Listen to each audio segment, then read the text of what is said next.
Welcome to Hotline TV, everyone. I'm Amy Walter. And I'm John Mercurio. Welcome back to another edition of Poll Watch.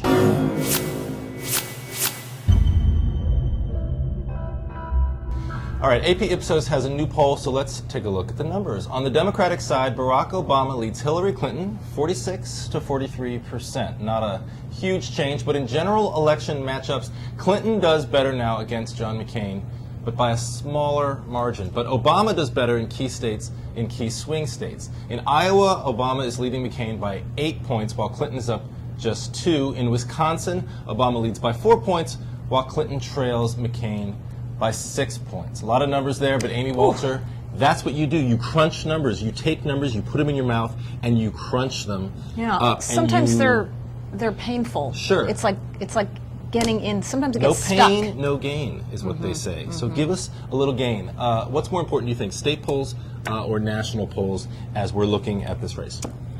All right, maybe I'll take my floss and just kind of pick some of these out of here. Keep it going. Keep that going.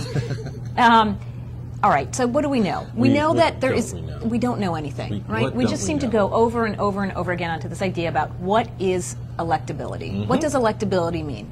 You may think it means something not different than what I may think. Obviously, the Clinton-Obama people think very differently of it. Sure. So if you look at this national poll, you say, hey, Obama's had a really bad week, and it's taken a toll. He now is doing poorly among independents, or not as well as he once did. If you're Hillary Clinton, you say, see, I can do better among independents when they're given a choice between the Obama that they now have seen a lot more of versus the me that they've already known about. He doesn't do any better than me. I can beat John McCain, and I do not have these same liabilities. Okay. But then you look at these state polls and you say, okay, but in the individual places where we know the race for the White House is going to come down to, Iowa, Wisconsin, that's where Hillary Clinton, does she have a ceiling there that is different from the national poll? We know that national polls, they measure trends, right? Who is doing better or worse among certain groups of voters? Right. Where is the mood? But a state poll is like, here's how this person does in that individual place, which is unique, right?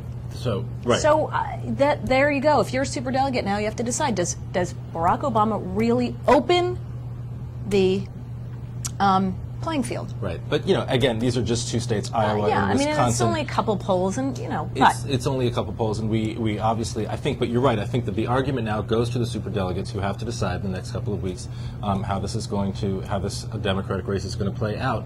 Will it? I mean, I'm going to step back. Actually, is the decision of the superdelegate to be about who is more electable, or is it to be to follow the will of the people? I mean, I think Howard Dean says it's to be electable. It's of course, because he's the Democratic Party chairman, so he wants all he has to do is try to get a Democratic candidate elected president. You've got a congressman from a competitive district in Indiana who doesn't want to get involved until his district votes, so that he can just go with the will of his district. You're going to have a group of the superdelegates, I think, who are going to be looking really closely at these polls, other polls, trends. Whether or not Obama has the support of independents, working class white voters, whether Hillary has as much support as she's expected to from women. And you're going to have another group of the superdelegates who are going to completely ignore these polls completely. And I think it'll be interesting to see what they do. All right. Well, look, we do have to worry about Tuesday, too. Indeed. Right? Because we got some primary numbers there, North Carolina, Indiana. Our friends over at Real Clear Politics average these numbers out. So we look in North Carolina, we see that Obama's lead remains in double-digit territory. He's at 50%, Hillary closer to 37%. And in Indiana, we got ourselves a tie ball game, 45-45. All right, so what do we think? What do we think about these two places? Let's start in North Carolina. Huge lead, 12.6% lead for Obama in North Carolina. Obviously these polls were done before Mike Easley, the governor of the state, came out. Look, Mike Easley is an interesting guy. I've covered him for a while. Very cautious politician. Not necessarily the most popular governor in Democratic politics right now, but a very cautious politician who I think a lot of people watching this are scratching their heads as to why he, as a Democrat, would get behind somebody who was almost 13 points down in his state. Right. Does he see something that we don't see, that these polls don't see?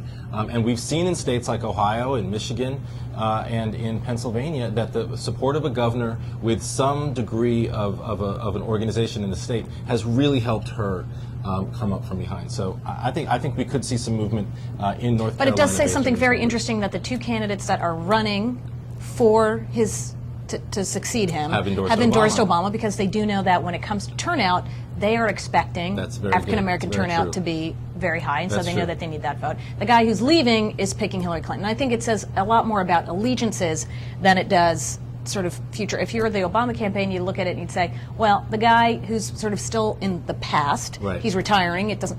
He's with Hillary. The people looking to the future, they're with me. And in Indiana, the fact that she could be even close to a tie with Obama in Indiana is a very bad sign for her. She can't lose Indiana. Right. She really can't lose. She can't lose both Indiana and North Carolina on Tuesday. Well, and I think we're going to look for all this talk about what are independents doing, how is the Reverend Wright thing impacting it.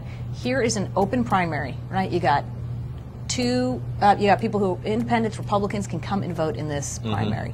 Do they turn In out Indiana. in Indiana? Right. Do they turn out? Do they vote for Obama, or do they stay home? What about you, There we John go. Edwards? I know you watch the show religiously every day.